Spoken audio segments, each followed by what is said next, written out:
Hi there, I'm Mikki Taylor, and you're watching Studio Q. Studio Q show, now you know.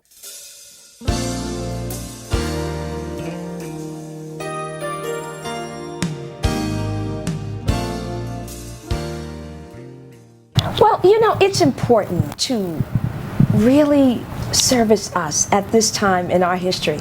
We are one another's support systems. And when the opportunity came to speak to the women of the USO, oh yeah, I was right there. I was so on board. You know, I really want to talk to them about owning their lives and mastering their purpose with distinction. You know, style is has taken on a different meaning in this era in our lives. It's not just about how we look. It's really the bravado in which we carry ourselves in. And so, yeah, I'm looking forward to that time of being with them, talking to them, and certainly having a say-so in their journey.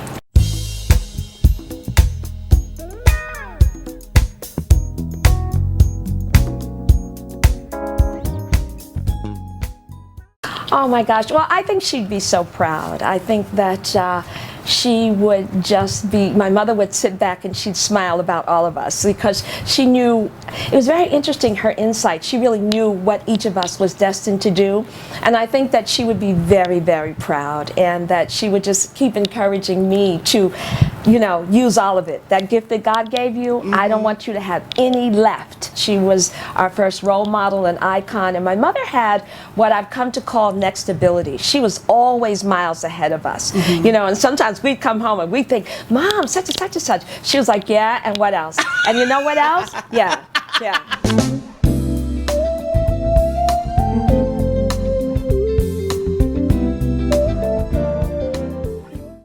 Yes, absolutely. For a long time we had poodles, and then we had Pomeranians, and you know, so my mother, whatever was trending, my mother had it. So that's how we came of age. Yeah, I mean, even like getting ready for church, like everything had a ceremony and a style, you know, quotient to it. So yeah, that was Mom.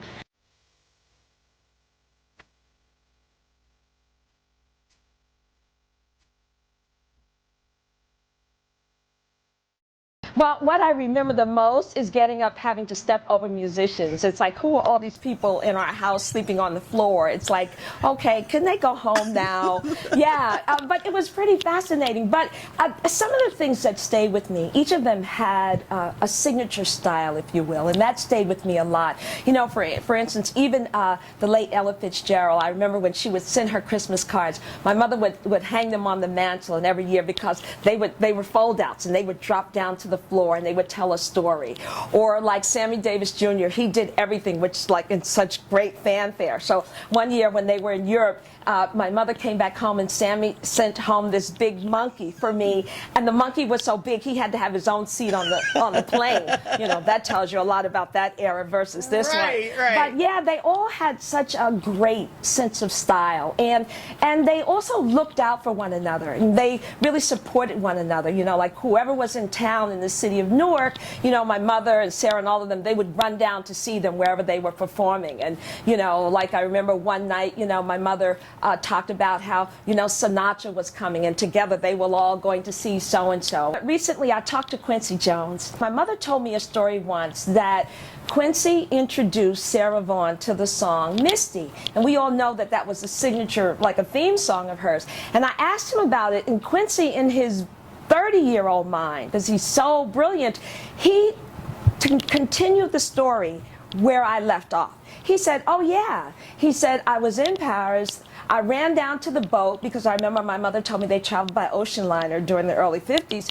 He said, I ran down to the boat to meet Saz, and I had this little piece of paper in my pocket on which Earl Garner had written a song called Misty, and I gave it to her, and so we all know the rest is history. Yeah. But you know, it was just evocative of such an important era in our history, you know? And so part of some of the things that I talk about on the road is that I really want us to know the truth of who we are. We style in every arena when it comes to the arts, when it comes to fashion. I mean, we're the people who painted Indibelli on our houses, you know. Maasai men colored their hair in red, and women, you know, elongated their necks with, like, you know, layers of collars and jewels. And yeah, I just want us to know how fierce we are.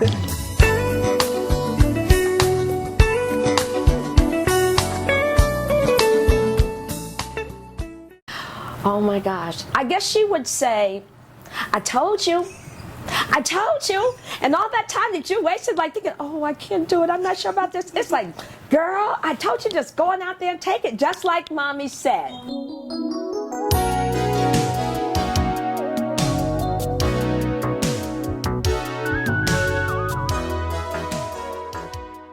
I remember the day. In fact, it was so special because my mother used to bring magazines home from Europe all the time. And beautiful as though they were, there was no one in there that looked like me. And when the day she brought home Essence, I remember I sat on the dining room floor and I curled up and I just looked through page after page after page.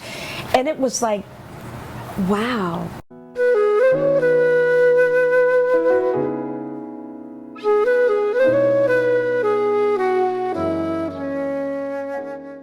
It's hard to put in words, but I knew that something was very different, that this spoke to a truth. It was almost like a magnet. You know how a magnet catches everything metal in its path? It was like that. I was just like so pulled into this magazine.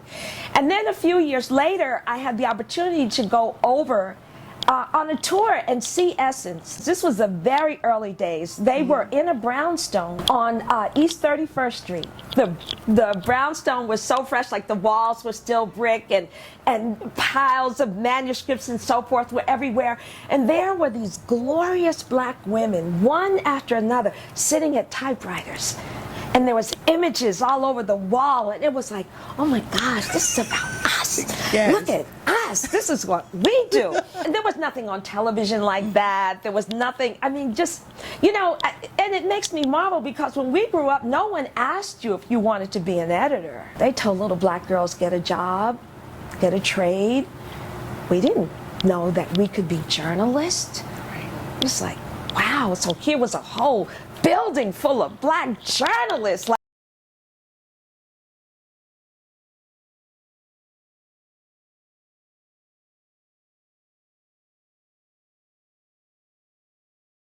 I certainly like to think that I've been that voice in their ear, telling them how amazing we are, telling them how beautiful we are, certainly through every page that held up the mirror on black womanhood.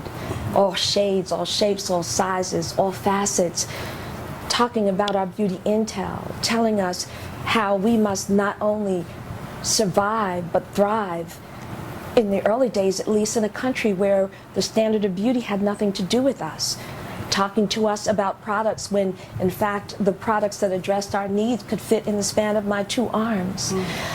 Talking to us about fashion and style when we were almost like the invisible woman. And so if I look back at over the 30 years and watch how masterful we are, and here we are in every corridor having our say. We're in every office building. We're at 1600 Pennsylvania Avenue showing out. It's like, it's been amazing to be both a witness and a participant.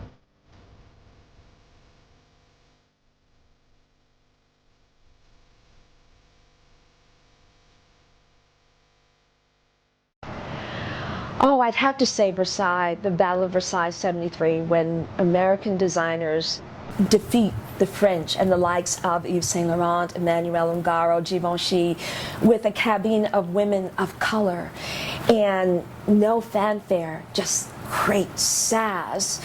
The way, that thing that we bring to clothing, that when we get dressed, no one else does it like us. And how they were the tour de force. And that did change the course of history. I remember being a model during that period and struggling to get work before then, and after that getting hired and doing my first television commercial. I remember, you know, going into a showroom one day and, you know, having them, you know, say that, oh, Mrs. So-and-so would never see you like that. And the next day, the next time I went in, getting hired by that agency and going to work on 7th Avenue the same day. It gave us such a grand visibility. I remember Givenchy hired his first cabine of all black models after that. And so it was the seminal moment that really changed the course of fashion history for African American models, let alone women.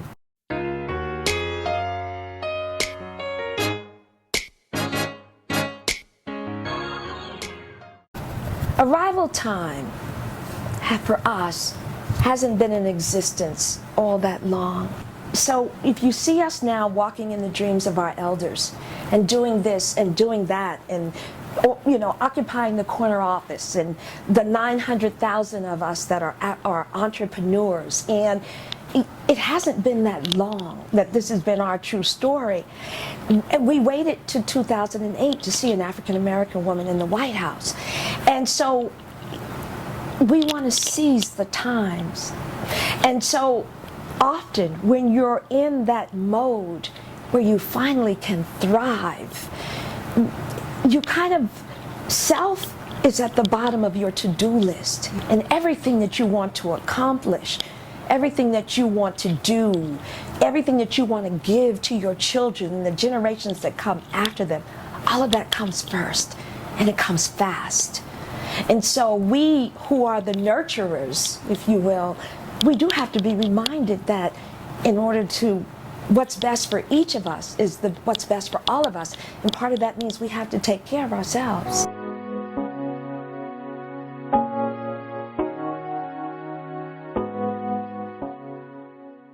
Oh my gosh, it came a little late.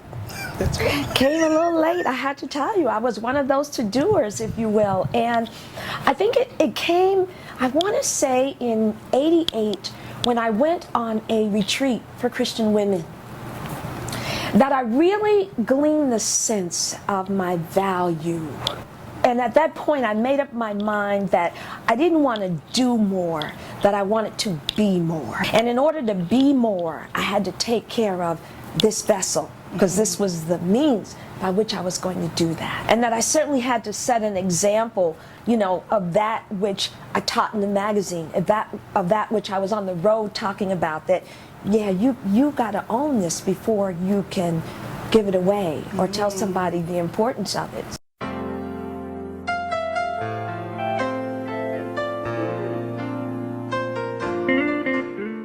Oh, yeah. It's very interesting, particularly in this era where we are struggling with wellness. And it is, it sort of changed what's important, what deserves priority status and what doesn't. And so I like taking care of me. I see the payoff. It doesn't mean just eating well or exercising. It means that there's just those times when I've got to spend time with me. In fact, on Twitter, I started this program named after my first book, Self-Seduction, and we have Self-Seduction Saturdays. And I want to know how my 17,000 followers are taking care of themselves on Saturday. What are you doing today that's different than what you did during the week? How are you nurturing yourself? What's your time for self like today? Yeah, and you have Spread the Love Wednesday, Follow Up See, I Friday. love it, yes. We were going to declare on Monday. That's hilarious. But yeah, it's like I want us engaged in being our best self.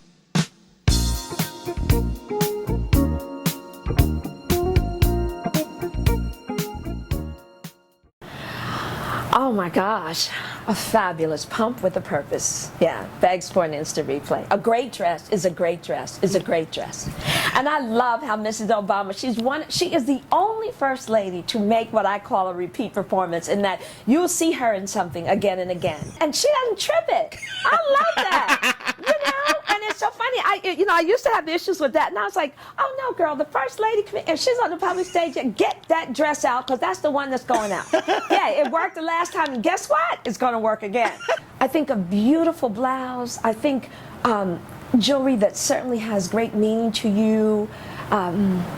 Color. Yeah, we were meant for color. I always say, look, the Creator dreamt us in color. We ought to be having fun. Yeah, so those are some of the things that are on my list.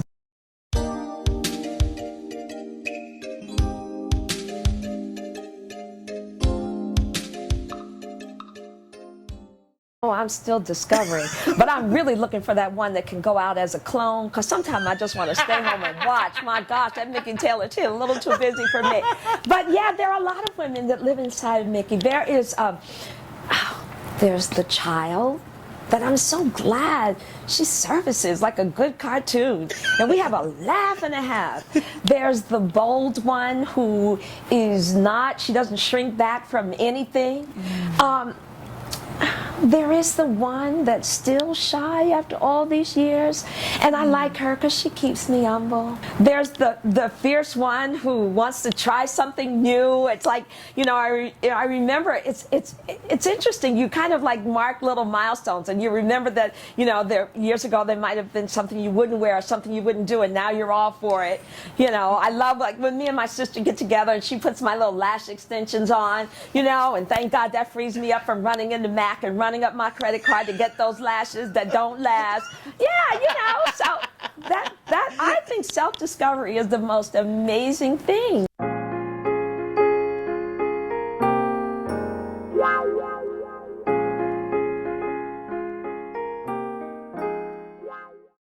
Well, I think that certainly you want to have a fantastic pencil skirt, and I have a little test for that. I always say if you can run in it, it's too boxy. If you have to tip, be sure you can handle it. If you can stride, then that's probably the one for you. I think that a statement-making coat is an important factor in anyone's wardrobe. It never goes out of style because it becomes a signature piece for you.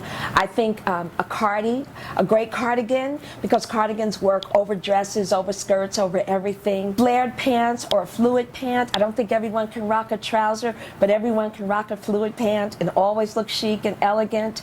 Let's see, what else is on that list? A white shirt, you can't have too many, and they all wear the same, and so don't spend a lot. A beautiful blouse, a romantic blouse. There's just sometimes it takes you from day to night. And then accessories, those are your real mileage makers, you know? A wardrobe of great accessories.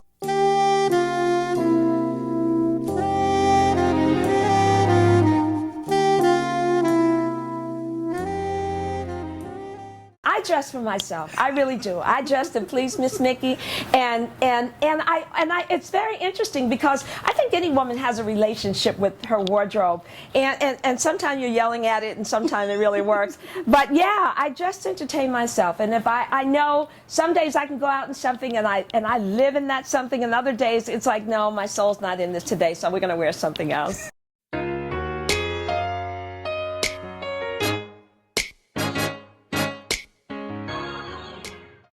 I think you have to establish your signature. What works for you across the board is not just in your wardrobe, but how you live your life. And you have to walk in full assurance of that. That's the most important piece because it colors everything.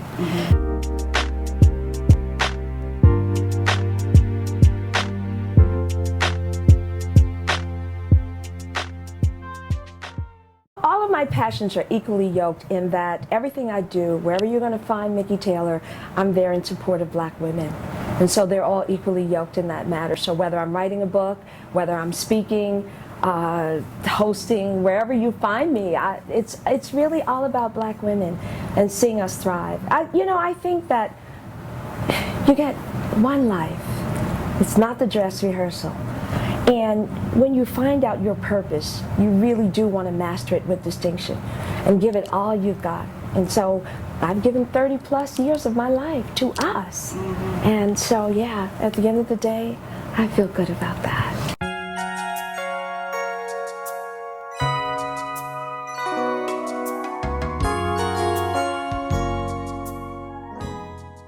I think after reading Commander-in-Chief, I really want to know that whoever the reader is, that she's defined both her dress code as well as her life code.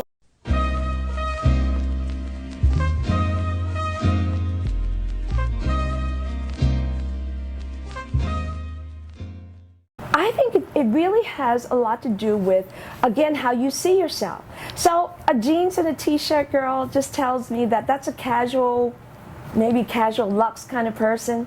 And so it just depends on the environment you're in. So, maybe on the weekend and she's running around in that jeans and t-shirt, and then at night she's going out with her girlfriends. She throws on a fabulous belt, and maybe it's a heel or a bootie, and she changes her satchel handbag to a clutch. During the week, she takes that same t-shirt and she puts it under a great jacket and a skirt, or a great jacket and a pair of pants. Or if she works in an environment where she can wear those jeans, she takes the jeans and maybe she puts it with a beautiful blouse and a cardigan or a jacket. And so it really is not about reinventing who you are for anyone or anything. It's just finding the way to shape it and that it works for you.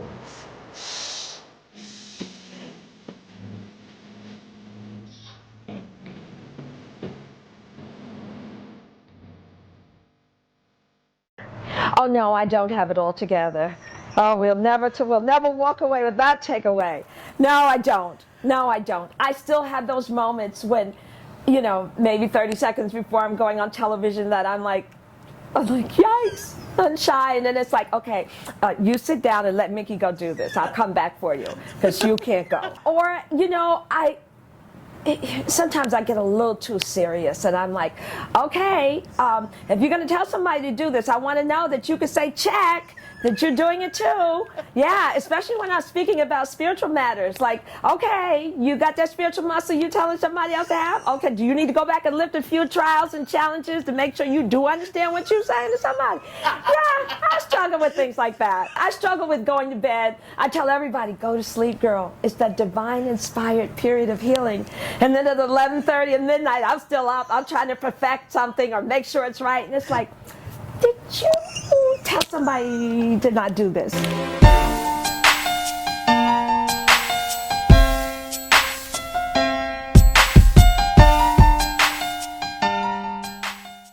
It's exciting.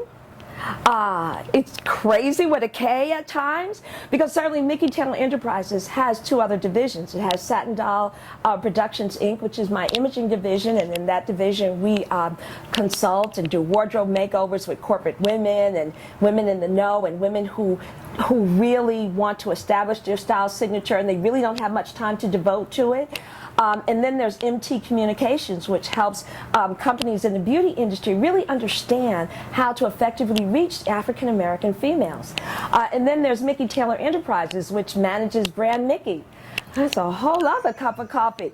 But yeah, so it's very interesting being the baker and the candlestick maker, and as the old saying goes, and having to role switch and be what each of those roles needs to be. But it is a young business, if you will. Certainly the first division, Satin Dolls, was started in 2006. So that's the one I've I got my sea legs with that one. But, the others, creating that infrastructure. And I say this for the sake of those who are entrepreneurs. Infrastructure is everything. Your mentors in business are everything. And really gleaning the information that you don't know so that you can really rule in the spot and then hand that company to someone else. A lot of times we think about making money, or we start businesses and we're all engaged in them and entangled, and that's fine. But, God wants us to create wealth and create businesses that we hand to future generations. And so I'm trying to work now with that in mind. This isn't just about me. No, I'm not taking one. It's all three. If you hit them right on the nose. It's the buttonless clutch coat that I love. Yes, it's the cashmere cardigan, which is forever until I wear it out, until it gets pills on it. And oh yeah, one. No, all three. Oh my gosh, they're all very bad indeed. Don't be caught dead in any of them. But that Christmas tree syndrome. Tell everybody what that is. It's a Mickeyism. So I said that in Commander-in-Chief, I said you want to avoid the Christmas tree syndrome. Choose your cluster wisely. It's not all ashore that's going ashore. So it's like you don't have to have the matching necklace, the bracelet, the earrings, the ankle bracelet, and it doesn't all need to go out at the same time. Take one, maybe two. Let it go, girl. Oh, you hit me where it hurts. So there's my weakness. I love both. But granola, believe it or not, is not worth the calorie punch that it gives. Go on and have the cookie. Have half a cookie. If you ever look at the numbers on the granola, a cup of granola, it will scare you to death. Fabulous, but scary. Oh, early mornings. Yeah, early mornings, it's like, that's the rich time.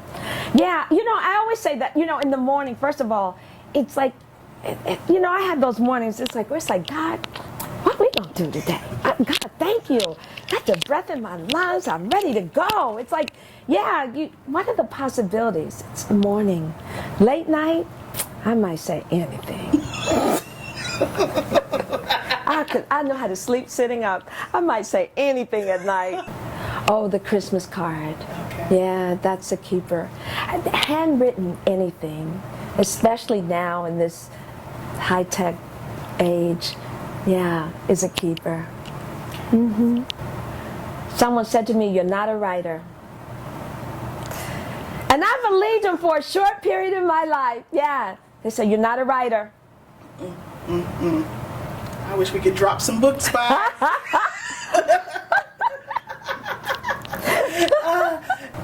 Oh, Mikki Taylor doesn't curse. I bite my lips. I say, oh, a conversation-worthy shoe gets it every time. Yeah, a conversation-worthy shoe gets it. Mm-hmm. Might not be a beauty day, but that conversation-worthy shoes, all eyes are there. Oh, the leopard print. Yeah, the leopard print. Timeless, classic. Oh, the Tiffany classic. Yeah, that's tough. You gotta have both. You gotta have a skirt that moves, and you gotta have a pencil skirt. You gotta have both. There's no choice. Let something else go. You gotta have both. One is a foundation, and the other one helps you show out. Yeah, that's right. You gotta have both. It's like a set of twins. Oh my gosh, that's an unfair question. What an unfair question. First of all, the fur collar made me feel like such a princess, and it educated me on the importance of having a piece of fur in your life. But that day that I got hired on the street, as they say, oh, that changed the course of my life. So obviously, that has to be first. But that fur collar's a close second. Well, this has been an absolute joy. I really appreciate your time and thank you. All the words of wisdom that you shared with us today. It was a joy, just a real joy. We must do this, especially those Q questions. I love it. Thank you. We must do it again. Studio Q Show. Now you know.